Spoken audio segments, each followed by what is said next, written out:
Welcome back to the Ziggy Zone. Today we're going to give you my week 2 predictions. Brief recap from week 1. I went 14-2. Whoop whoop. Shout out to the girl. Called them like she saw them. The stunners of week 1 was obviously the Rams upset over the Seahawks, but I ain't tripping. The more games the Seahawks lose, the better it is for the 49ers. And then I think the Jets beat the Browns, whatever. So, moving into week 2, we have on Thursday night, the Denver Broncos will be taking on the Kansas City Chiefs. And my money is on Denver because it's Peyton Manning. So it only makes sense. On Sunday, the Tennessee Titans take on the Carolina Panthers.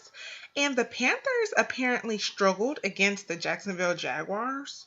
So I don't know what's going on with that team. Someone needs to call a G-Reg so he can bring out that U in himself and play in a beast mode type of way.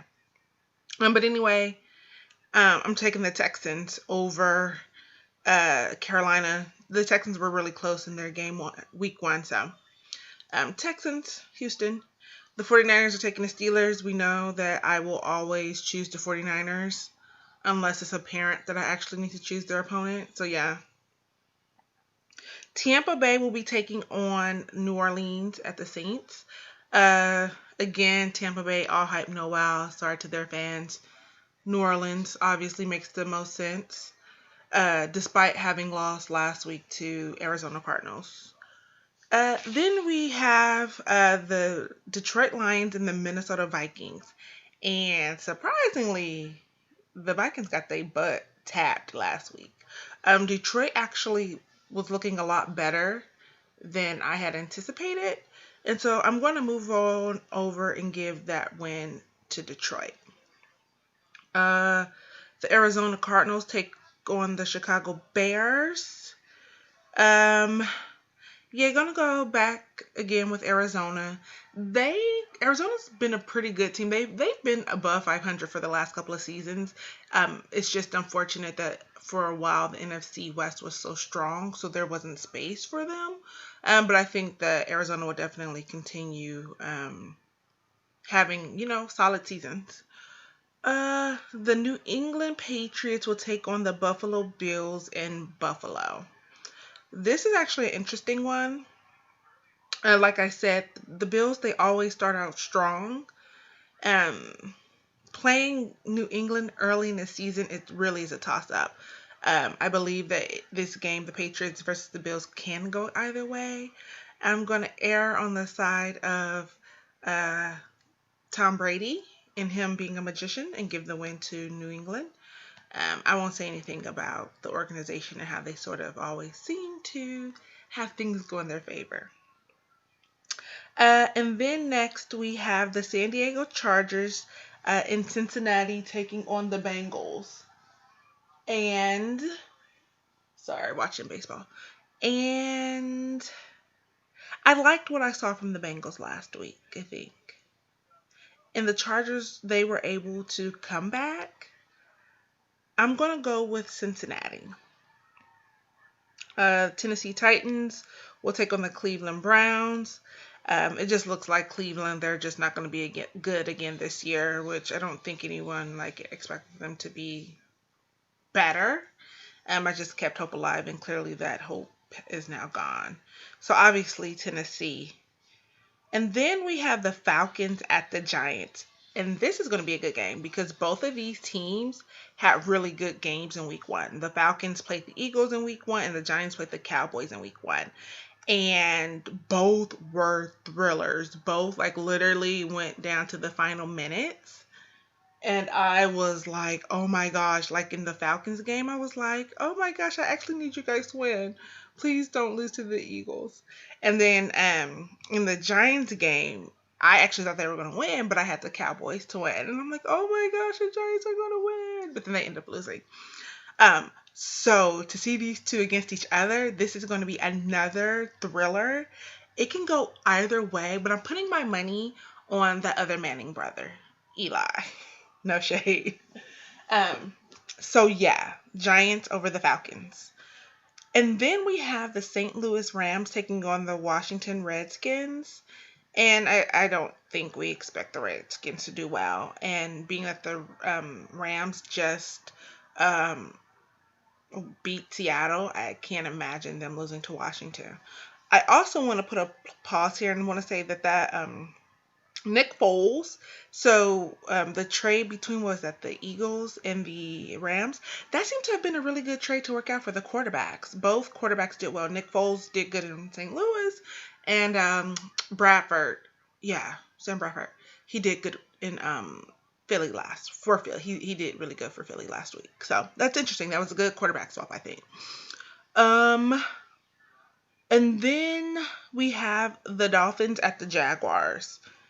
And again, now this is interesting. Both of these teams actually have like the prettiest uniforms in the league. They're just so nice. And Fashion Week is concluding, right? So maybe the team with the prettier uniform should win, but we know that ain't happening.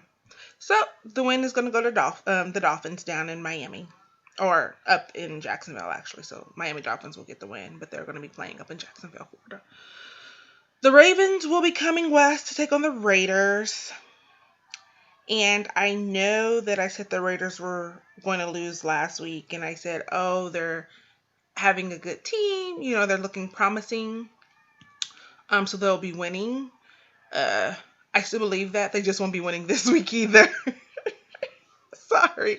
The Raiders will win games. They're just not winning this one against the Ravens. The Ravens just lost their season opener to Denver. I doubt they will lose in Oakland. Especially the Raiders looked really bad last week too. They looked like they forgot they were a football team. They were able to score points, but they still lost.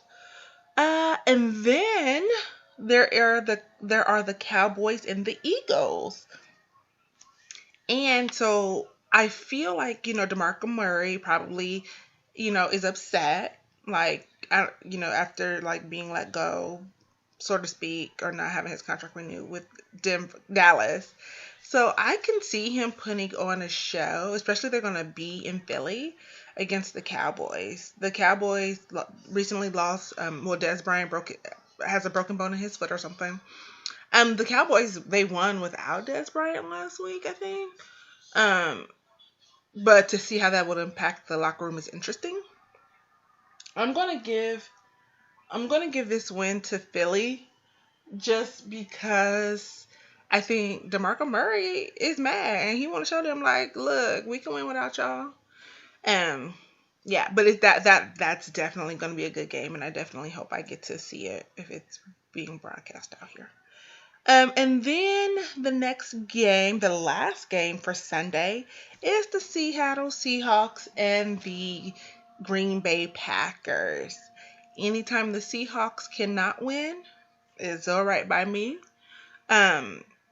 Though I like their uniforms, we're just going to give this to Aaron Rodgers. I think that Aaron Rodgers is definitely the more experienced quarterback. I think that their team has been together. Well, their team has been together pretty much for a long time. I'm just giving it to Aaron Rodgers because I want Green Bay to win. Period. And then on Monday. Now, Monday, see, this is what happens by the NFL. Like, on Monday and Thursdays, like, they choose two of, like, the worst possible teams to ever play. And it's like you're forcing the rest of the country to watch these games that no one wants to watch. So luckily this week, Thursday night, isn't that bad, the Broncos at the Chiefs, but give it like 3 weeks. On Thursday nights, we're going to be like, what is this? Monday night, they're starting with the foolishness. The Jets at the Colts? Really? No one wants to watch that. I don't want to watch that. I'm sure y'all don't want to watch that. The only people that want to watch that are Jets and Colts fans. Because guess what? There's no story here. No one cares. Now, the Jets won last week, but they were playing the Cleveland Browns. So, whoop-de-doo. Indiana lost last week, but they had a good game. And who did they play? Let me tell you. And they played the Bills. And the Bills don't ever lose at home. And they hardly ever lose in the beginning of the season. So, I mean, obviously, Andrew Luck is going to win. He now has Frank Gore. So, yes, those are my selections for week 2. I'll check back in with you at the end of week 2 to see how well I did and to bring you week 3 selections. Enjoy your weekend.